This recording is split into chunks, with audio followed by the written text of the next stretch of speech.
प्रधानमंत्री नरेंद्र मोदी जी का भी आज जन्मदिन है। बहुत बहुत बधाई मोदी जी आपको। पूरे देश ने आज उन्हें बधाई दी, पूरी दुनिया से उनके पास बधाई आई। क्यों ना हो, बहुत ताकतवर नेता, निश्चित तौर पर विजनरी नेता है, इसमें कहीं कोई संदेह नहीं।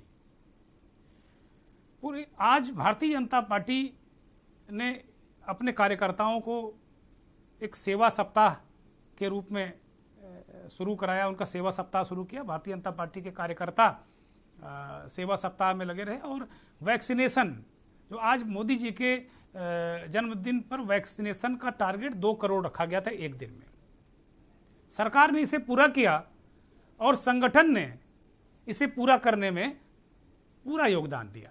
नड्डा जी ने कहा था कि भाई हम मोदी जी का जन्मदिन सेवा सप्ताह के रूप में मनाएंगे, एक पूरा हफ्ते भर हम कार्यक्रम करेंगे, लेकिन सेवा भाव से लगेंगे और जो लोग वैक्सीनेटेड नहीं हैं उनको वैक्सीन लगवाने हमारे कार्यकर्ता मदद करेंगे। किया भी होगा आज वैक्सीन लगवाते हुए। बहुत सारी तस्वीरें तो नहीं दिखी वैक्सीन में मदद करते हुए, लेकिन दिखा थोड़ा बहुत तस्वीरें आई भी। लेकिन इससे पहले दिल्ली में नड्डा जी ने एक मोदी प्रधानमंत्री नरेंद्र मोदी पर एक प्रदर्शनी का उद्घाटन किया। उसमें युवा नमो से लेके उनके जीवन की यात्रा दिखाई गई। वो प्रदर्शनी हमने भी मीडिया के माध्यम से ही देखी फिलहाल। तो बहुत शानदार प्रदर्शनी का आयोजन रहा। लेकिन जो टीकाकरण रहा वो रिकॉर्ड इसका स्थापित हुआ। 2 करोड़ टीके लगे आज लोगों को, यानी महा रिकॉर्ड हुआ।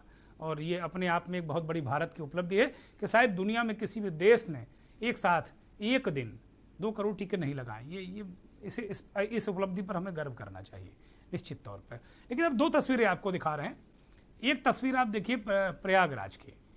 उस तस्वीर में आप देखेंगे कि भारतीय जनता पार्टी के उत्तर प्रदेश के प्रदेश अध्यक्ष स्वतंत्र देव सिंह ये दिख रहे हैं, ये केक काट रहे हैं। 71 किलो का इन्होंने केक काटा। नरेंद्र मोदी जी का जन्मदिन मना रहे हैं ये। और बाकायदे उन्होंने कार्यकर्ताओं को सम्मानित भी किया, जो सेवा भाव में लगे कार्यकर्ता, तो बहुत उत्साह नजर आया। उसी तरीके से आप देखेंगे अमेठी में स्मृति ईरानी केंद्रीय मंत्री वहाँ थी। आज मोदी जी का वहाँ जन्मदिन मना अमेठी में भी। और अमेठी में दंगल किया गया, चुनावी दंगल नहीं, बाकायदे कुश्ती आयोजन किया गया, कुश्ती वाला दंगल बात कर रहे हैं। और भारतीय जनता पार्टी की वो तस्वीरें अमेठी की हैं। तमाम पगड़ी पहने स्मृति जी नजर आ रही हैं, तमाम नेता नजर आ रहे हैं। गिरिराज सिंह भी वहाँ पर थे, केंद्रीय मंत्री गिरिराज सिंह मौजूद थे। भारतीय कुश्ती संघ के अध्यक्ष, भारतीय जनता पार्टी के सांसद बाहुबली ब्रजभूषण शरण भी थे वहाँ। और एक दंगल का आयोजन किया गया। ये मुख्य तौर पर जो ये दंगल और प्रतियोगिता, ये मोटे तौर पर जो ये ब्रजभूषण शरण नजर आ रहे हैं, स्मृति ईरानी के बगल में दाढ़ी वाले जो सज्जन है ब्रजभूषण शरण सिंह हैं और दूसरे गिरिराज किशोर हैं, क्षमा कीजिए गिरिराज सिंह हैं वो। तो इन लोगों ने एक अच्छा कार्यक्रम किया, वहाँ पे बधाई दी और तमाम सेवा के कार्यों का शुभारंभ भी किया स्मृति ईरानी केंद्रीय मंत्री। ये उनका संसदीय क्षेत्र है अमेठी। राहुल गांधी तो अब यहाँ जाते नहीं, स्मृति जी ने पूरी तरीके से कमान संभाल ली है। और वो अब मोदी जी का जन्मदिन मनाए वहाँ गई तो काफ़ी लोगों को भी अच्छा लगा। और यही नहीं, वो महिलाओं के साथ गई और उनके साथ चाट भी खाई। एक बहुत अच्छा अनुभव होता है कि अगर गांव की महिलाएं या कस्बे की महिलाएं मंत्री के साथ अगर चाट खाएं तो अच्छा रहता है। वो तस्वीरें भी हमने देखी। लेकिन अपने आप में बहुत अच्छा आयोजन रहा। एक और तस्वीर आपको दिखाते हैं बेरोजगारी की। कांग्रेस और जो संपूर्ण विपक्ष है उसने आज नरेंद्र मोदी के जन्मदिन को बेरोजगारी दिवस के रूप में मनाया। विपक्ष है भाई, अपना काम करेगा। विपक्ष को चुनाव भी लड़ना है और उसके पास अपने एजेंडे भी हैं, समस्याएं भी हैं, ऐसा नहीं कि नहीं समस्याएं। पकौड़े तलते नजर आ रहे हैं बेरोजगार। इसका विरोध जताया कि भाई हमारे पास रोजगार नहीं है। वाकई कोरोना में तो बहुत सारा रोजगार गया ही गया है। अभी हाल में करीब 2.5 करोड़ लोगों का रोजगार चला गया। ये इसमें कोरोना वाला आंकड़ा शामिल नहीं है। तो रोजगार तो जा रहे हैं, इसमें कहीं कोई संदेह नहीं। सरकारी जो पद, जो लोग रिटायर हो रहे हैं, नए पदों का सृजन हो नहीं रहा है। उत्तर प्रदेश में भी मुख्यमंत्री कोशिश कर रहे हैं, लगातार भर्तियां क्लियर कराने की कोशिश कर रहे हैं, नई भर्तियां भी निकाली जा रही हैं। लेकिन मामला फंसा हुआ है, पेच, मतलब कोई भी भर्ती बिना बवाल के, बिना झंझट के निकल नहीं रही। तो आप देखिए अपने अपने तरीके से युवाओं ने विरोध किया और चीज़ें आपके सामने हैं। तो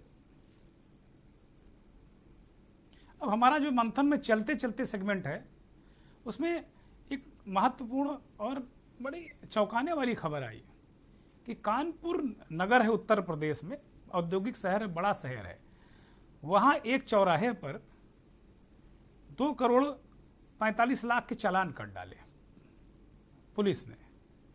अब ट्रैफिक सिस्टम तो ठीक है नहीं कानपुर का, मेट्रो की वजह से जगह जगह खुदा हुआ है, लेकिन एक ही चौराहे पे इतनी सारी वसूली।